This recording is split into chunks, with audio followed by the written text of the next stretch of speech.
Hey everyone, and welcome back to my channel. My name is Josh, and in today's video we're going to talk about some of the ways that you can spend your $1,200 stimulus check. Before I get into all that though, I must say that this video is for entertainment purposes only. It should not be considered any type of legal financial advice, so of course take everything that I say with a grain of salt. Also, if you still haven't received your first $1,200 stimulus check yet, I would strongly recommend that you check the Get My Payment portal. It has been pretty useless for a lot of people, and I assume if you still haven't received your check, it probably still isn't working for you.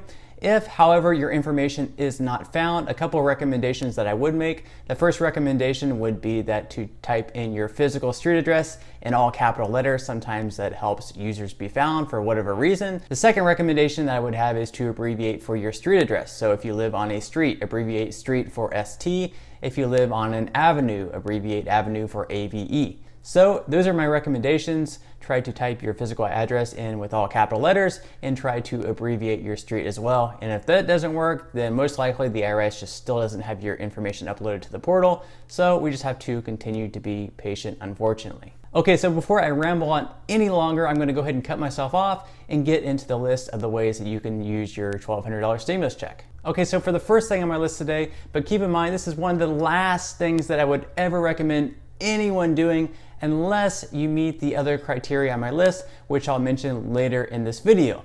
And that would be to invest your $1,200. And of course, you can actually get your investing career started off in a good way by receiving one free stock valued up to $500 using the link in the description box below, signing up with Robinhood. And right now you might be thinking, Josh, this is a terrible time to invest with all the fluctuations in the market and all the uncertainty in the economy in today's world, and we don't really know where everything is going. And while that may be true and there are a lot of fluctuations and risk right now, there's also a lot of great bargains to be had. And so with investing, there's really a few different ways that you could go. The first way, you could be a little bit risky, for example, and invest in a hard-hit industry, such as a cruise line or an airline. So with Carnival, for example, it's currently being traded at $12.82. Just a few months ago, Carnival was actually at $44.06 on February 12th. So obviously, if that were to rebound, you could really make a killing if you were able to buy in with a significant number of shares right now. Is it possible that Carnival goes completely bankrupt, they go under, and you lose all the money that you invested? Well, certainly, but that's the risk anytime that you invest your money. But you have to look at the past performances of these other cruise lines, of other airlines. Look at Southwest, look at American Airlines, look at Delta.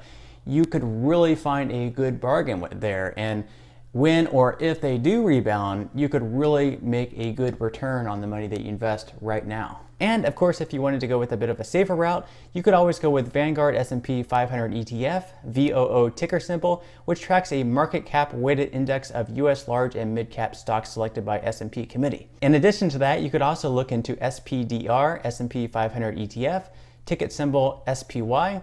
Again, as I mentioned earlier in the video, please do your own due diligence if you do decide to invest, and don't just invest in these two because I'm mentioning them in this video. Okay, and like I said earlier in the video, before you even start thinking about investing, you should make sure that you have plenty of money left aside so you can continue to buy food, you can continue to pay off your electric bill, and make sure that all of your necessities are taken care of. That is number one. You are number one, taking care of you and your family. So don't even begin investing money unless you have plenty of money left aside to continue paying off your grocery bills and to continue paying off all of your necessities. Now, secondly, if you have plenty of money set aside to buy groceries, your refrigerator is completely stocked, you have enough money to pay off your electric bill and other necessities that you may have, then it's time to begin thinking about an emergency fund. Now, generally with emergency funds, I recommend having at least 3 to 6 months of savings set aside. Now, in these times, I would recommend that number to be even a little bit higher, 6 to 9 months perhaps. And if you wanted to be a little more conservative, you could start thinking about 9 to 12 months of living expenses set aside. Now, if never in your life you thought you would ever need an emergency fund, all it would take is a worldwide pandemic to kind of wake us all up to reality on how important an emergency fund actually is. And as far as picking a savings account, please don't just drive down to your local bank and open up a regular Joe savings account that probably isn't going to earn you any type of interest at all. Now, even though a lot of banks have been slashing their interest rates to a significant amount, there's still a lot of good deals to be had out there. I even made a video lately talking about the best savings accounts in 2020. I'll go ahead and link that video in the description box below if you do want to check that out. I will say that since making that video, a lot of the banks that I listed in that video have slashed their interest rates even more. So make sure to do your own research and do your own due diligence. Personally, if I were to recommend a savings account, I would recommend VO Bank. That's just because I'm currently with them and I trust them, and I've seen that even though they have slashed their interest rates a little bit, they're still pretty much top of the market, and they have kind of remained that way over the past 6 months or so. I haven't had any personal issues with them. I trust them and I can personally vouch for them. If you want to look in another direction rather than VO Bank, since they're not as popular, you could always look into a bank such as Ally Bank. I'm sure you've heard of them. They're very trustworthy.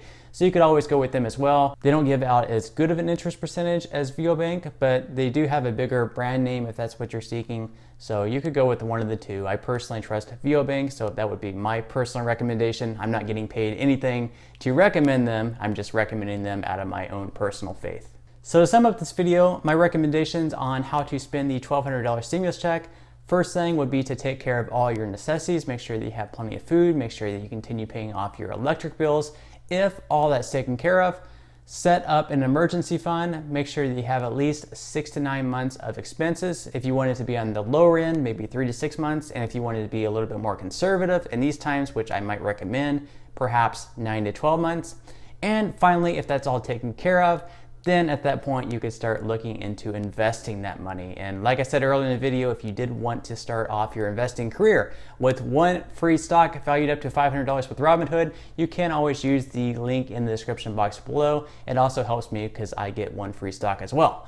So that pretty much wraps up this video. If you did enjoy the content in this one, please like this video to show me support, subscribe to my channel, and until next time, I'll see you guys, and I hope you have a great day today.